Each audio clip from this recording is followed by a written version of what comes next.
Welcome to Meaningful Mornings. When I was growing up, one of my favorite television shows was, maybe still is, The Simpsons. And there's an episode where Homer and Marge, the parents, they have two children, Bart and Lisa. And the whole episode is about how perfect Homer's life is. He's working at the bowling alley, he has lots of hair. And then Marge, gets pregnant, and now he's projecting that his perfect life is going to become awful. He has to go back to working at the nuclear power plant. He loses his hair.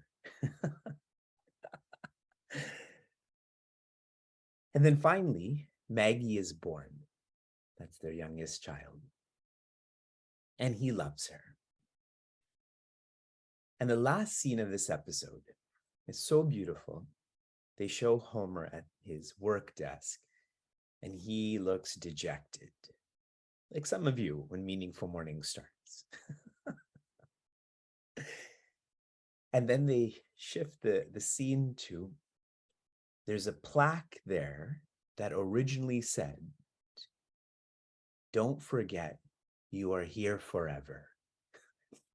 That's what the work plaque said at this power plant. And he covered up the lettering in such a way with photographs of Maggie, where the plaque says, "Do it for her." He changed the wording of the plaque just by covering letters up with photographs of his daughter, and it says, "Do it for her." What Homer realized, what we're trying to realize, is purpose pulls performance. And specifically, as we're celebrating Navaratri, do it for her. Who is her? It is our biological mothers, undoubtedly. We're trying to think big. The biggest mother would be our Bhagavati Devi. But in between our biological mother and our divine mother is our Prithvi Devi, the mother that's been holding us from the time we were born, and we will die in her arms too. That's the thinking big. From biology to geography to divinity, this Navaratri, do it for her.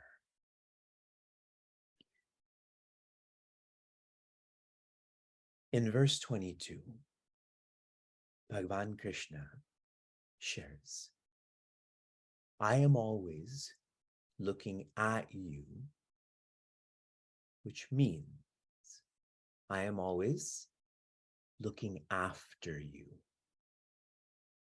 How more clear can he be when he says, what you need to procure, what you need to protect, whether sacred or secular, vahami, I am responsible for that. When we know this, we benefit by this. Anyone who knows this will feel less stress, less anxiety, less dejection. How can you feel this? I reflect to myself all the time, how can Vivek feel fear and then go and claim, then go and teach that I have faith? It is when we recognize such hypocrisy in our own personalities that we start to purge such hypocrisy. And this is why I've shared that Meaningful Mornings is our best friend, because Meaningful Mornings does not flow where it needs to be liked. Really, what kind of exchange is happening between us? You haven't registered. This is all unidirectional. Yet, we are perpetually challenged to not just chant a verse, not just draw a verse, not just reflect on a verse either, but to change with that verse. He's looking at you. He's looking after you, whether you know it or not. And if you know it, have faith. He describes those who are hypocritical in verses 23, 24, and soon 25. This is those who don't know. What don't they know? Lots. Specifically, what one does for a semi-God, won't that be directed to the omni-God too? Isn't the semi within the omni? Then why even operate in an indirect way through the semi? When the omni is actually closer, more accessible, those who are living for the semi, they're living for their bosses, they're living for position, and so on. This is small thinking. Small thinking leads to small developing, and small developing is just feeling insecure. And the more you do this, the more insecure you feel. I'm so fascinated how younger people, high school, college, after college, are super educated. I tell them openly, your degrees are exponentially more than mine. And then I tell them too, that you're super insecure. What was the point of your education? I barely have an education, but I am not super insecure. And what would I want for people I love and I care for, which is all of you? Not the super education. It would be the super secure. Puja Swami Tejomayananda shared for these verses. Verse 25 is a repetitive verse of 24 and 23. So don't be anxious to get to 25. I'm describing it to you in a practical sense. Puja Swami Tejomayananda shared, those who are living by verses 23 to 25, they die 1,000 deaths. When we think of death, there's the biological death of this body. But what such people do is they live for this, pleasure, possession, position. They don't get it, and so they die. Then what happens? They try again and they die. And then they try again and they die. Puja Swami Chinmayananda writes, necessarily, therefore, when a generation of such deluded people come to live, freely encouraging their own mental weaknesses and never caring to pause and estimate their own actions, the history of that period can be written only upon the face of a blasted world. He's a fortune teller.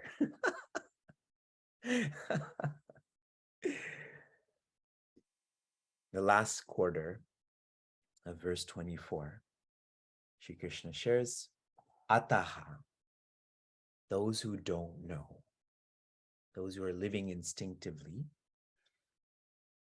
they, tattvena, from me. You would have appreciated that a word that Shri Krishna is described as throughout. Tomorrow is our 111th week of meaningful mornings. Not morning, week. A word that describes him is achyuta. Achyuta means the one who never falls. Now, we may be describing, I never fall either. I can't remember the last time I fell. Change it to never forgets. The one who never forgets who they are. Those who don't know, they're the ones who fall or forget who they are. Chavanti. From SCA, which is Sat, Chit, Ananda, to SAD, which is stress, anxiety, dejection. That's a scary fall. If you fall and you break your knees or elbows, that's less scary than going from Ananda to dejection. That falls too much. Just thinking of it is frightening.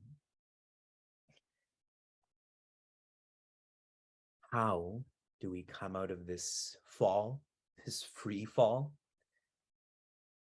We already have this notion of being a doer.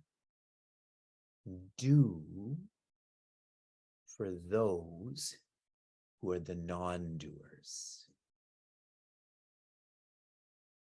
Think, speak, and act for those people in your life who are the non-doers. Let the way they live be your normal. And what will you start to feel?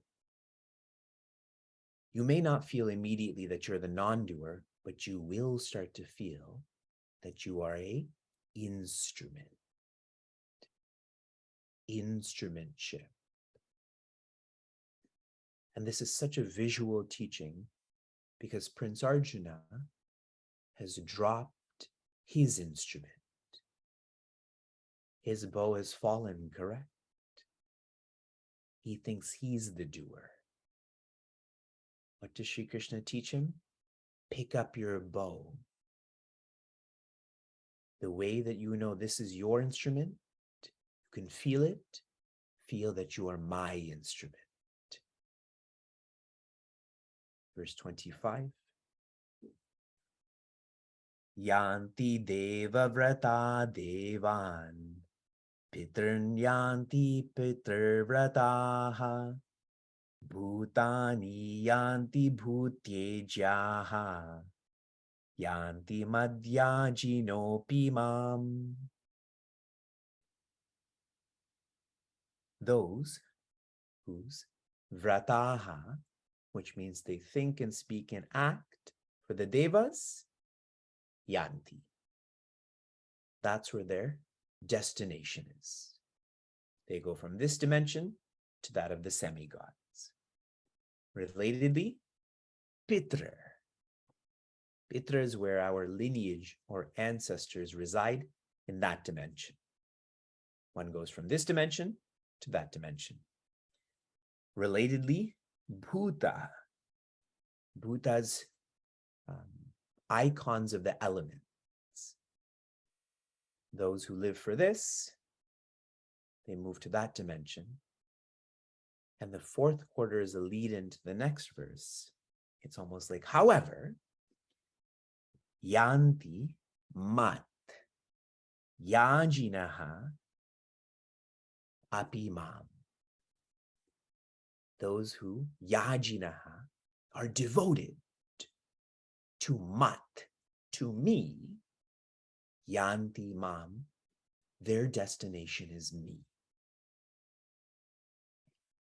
Wrapping this up. As you think, so you develop. Throughout our time together, I've been sharing, we must begin with the right actions, but this has to go from hard work to smart work. Smart work is the right attitude. In Sanskrit, that is called bhava, the feeling, the vision. It is one's vision that becomes one's destination. And the final reflective point, highly practical. In this last verse until the next, Sri Krishna highlights no materials. To live for Sri Krishna, you do not require a specific material in a specific ritual. And many of you who are students of Bhagavatam, when Sri Krishna's mother, Devi Yashoda, puts him below that shakata, that cart with pots and pans and food, that cart is going to crush Sri Krishna. So what does he do? He crushes it first. That shakata in our lives is materialism. Materialism. Those who live for materials will be crushed. So what to do? What is the transition? Give your materials back to the earth. That's where they came from. That's the vision of our contentment challenge. That's the vision of our supportive environmental charities. From inspiration to application. Now I'm going to randomly unmute people and you're going to chant verse 22. Now everyone's paying attention. I remind you that I'm still in Portland, okay? It's now 5:03 a.m. here. It is the verse where the teaching, I am always looking at you, and so I'm always looking after you, is confirmed. Here is your application for this morning. Tomorrow, when you join, I'd like to visually see everyone with a leaf, a flower, a fruit, and water. Leaf, flower, fruit, water. I'd like for you to show that to me, and then we'll immerse ourselves in another most beautiful verse of Bhagavad Gita. Shanti, Shanti, Shantihi. Be safe, be sound, be serene, be joy.